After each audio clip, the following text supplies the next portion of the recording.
Alam mo bang isa sa pinakaalinlangang gawin ay yung pag-idlip tuwing hapon?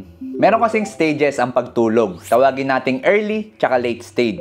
Sa early stage, dyan naglilinis ng toxin ang utak mo. Sa late stage naman, ito yung mas malalim na stage ng pagtulog mo. Dito nagkakaroon ng full repair ang katawan mo, na-improve yung muscle, at maganda to sa overall wellness mo. Kaso lang, meron silang hindi sinasabing bagay tungkol sa pagsisiesta. At ito yung dahilan kung bakit alinlangan tong gawin. Ang early stage kasi ay dapat up to 10 to 20 minutes lang. At kapag sumobra ka na sa 20 minutes, considered na nasa late stage ka na. At pag nasa late stage ka na, dapat dire-diretso na yan. Dapat hindi ka na magigising. Sa late stage kasi, mababa pa yung nutrients sa brain mo. So pag nagising ka sa stage na yan, pwede ka makaramdam ng poor memory at pagkahilo. Kumbaga, gising na yung katawan mo, pero yung utak mo tulog pa. Actually, ito po yung dahilan kung bakit minsan nagsisiesta tayo tapos nagising tayo, parang groggy na groggy at antok na antok tayo. Maganda po ang benefits ng power nap or pagsisiesta. Pero dapat, power nap lang. Huwag nyo papaabutin ng isang oras. Ideally, dapat po less than 30 minutes. Gawin mo between 1 p.m. to 3 p.m. At dapat huwag ka na magsisiesta kung malapit na maggabi.